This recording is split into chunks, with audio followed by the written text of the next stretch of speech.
राहुल को धमकी देते ही ज्ञानेश कुमार बुरा फंस गए हैं। एक चिट्ठी जारी हो गई है और हालात ये कि 20 पार्टियां, 355 सांसद अब वोट चोरों का हिसाब करके मानेंगी इस्तीफे होने जा रहे हैं क्या? और इस्तीफा अगर होगा तो सबसे पहले क्या शाह के दुलारे मुख्य चुनाव आयुक्त यानी ज्ञानेश कुमार का इस्तीफा होगा क्या? और हालात आज की तारीख में ऐसे हो गए कि कल वाली प्रेस कॉन्फ्रेंस वो भारी पड़ गई, उल्टी पड़ गई, मुसीबतें बढ़ा दी उसने।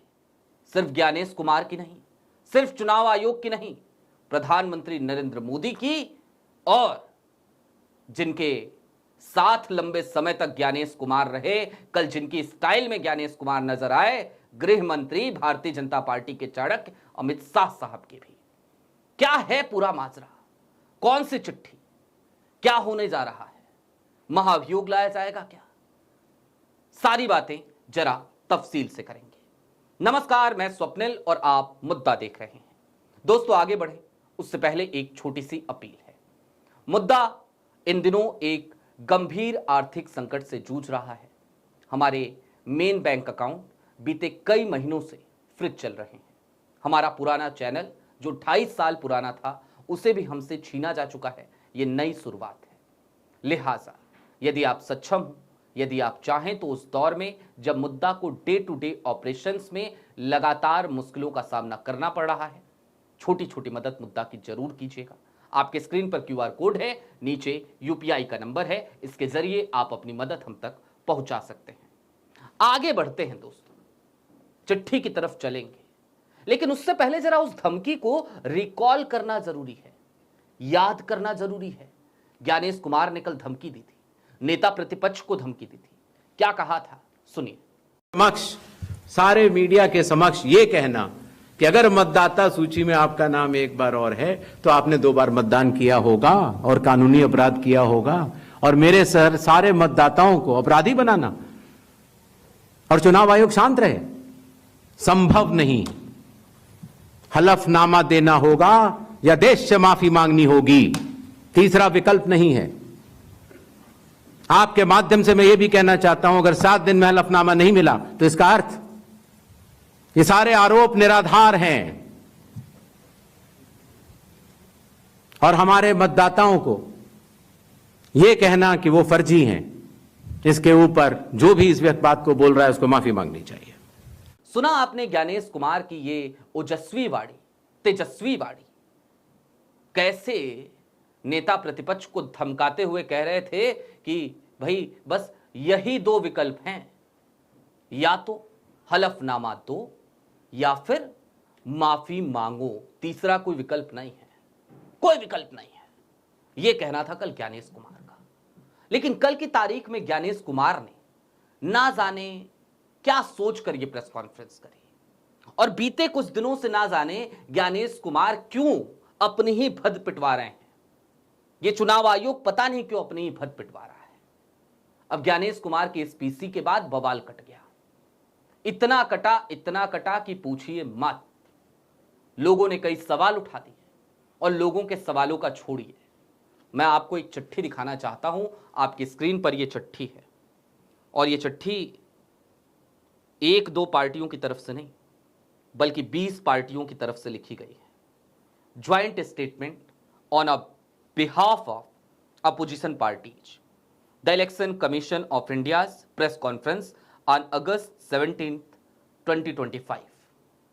जो प्रेस कॉन्फ्रेंस थी उसके खिलाफ एक चिट्ठी आती है, और इस चिट्ठी में जो लिखा गया है नीचे उसके बारे में मैं आपको बता देता हूं पॉइंट वाइज कि किन किन मुद्दों को उठाया गया है, और फिर आपको दूसरा पन्ना भी इसका दिखाऊंगा जिस पे उन तमाम राजनीतिक दलों के नाम हैं जो राजनीतिक दल आज की तारीख में मोर्चा खोल चुके हैं।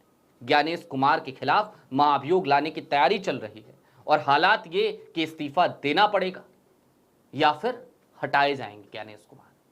उन्होंने कल कह दिया था ना कि 2 ही विकल्प हैं, तो अब उनके पास भी सिर्फ 2 ही विकल्प छोड़ने जा रहे हैं विपक्ष।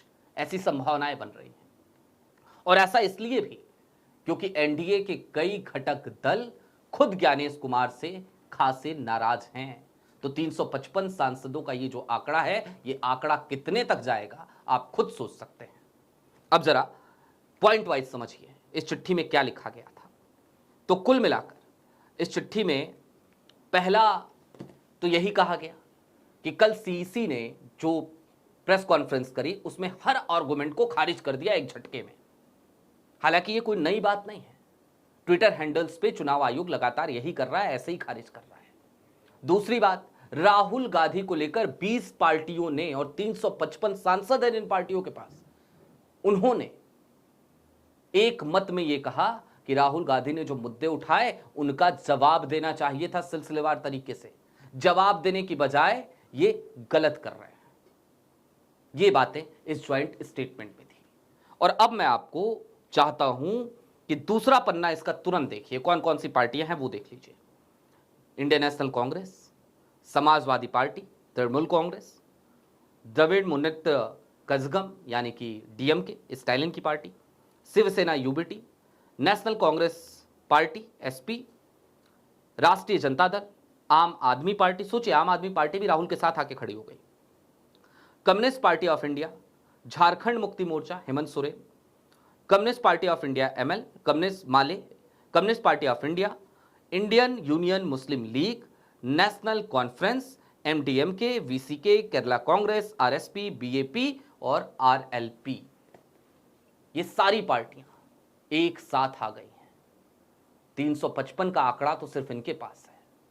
और इसके अलावा ये आंकड़ा और ज्यादा बढ़ जाता है जब एनडीए के कई सांसद और दूसरे धड़े के भी कई सांसद वो ज्ञानेश कुमार से नाराजगी अपनी पहले ही जता चुके। कुल मिलाकर स्थितियां वो पैदा हो गई हैं कि अब ज्ञानेश कुमार बचने की हालत में नहीं है। ज्ञानेश कुमार का इस्तीफा लेने पर अड़ गई हैं ये तमाम पार्टियां। बहरहाल ज्ञानेश कुमार अपना माथा पीट रहे होंगे इस समय कि क्यों करी थी वो प्रेस कॉन्फ्रेंस, क्यों भारतीय जनता पार्टी के थेथर प्रवक्ता की तरह नजर आया था मैं। और मोदी और शाह के माथे से पसीने की बूंदें छूट रही होंगी कि भैया क्या कर दिया हमारे दुलारे ने। बहरहाल अभी के लिए दीजिए इजाजत। चलते चलते फिर वही अपील, चैनल पे नए हूं सब्सक्राइब करते हुए जाइएगा। सक्षम हो तो छोटी छोटी मदद, जिस वक्त पे मुद्दा एक गंभीर आर्थिक संकट से जूझ रहा है, हर दिन उसके सामने नई मुश्किलें होती हैं, छोटी छोटी मदद मुद्दा की जरूर कीजिएगा। शुक्रिया।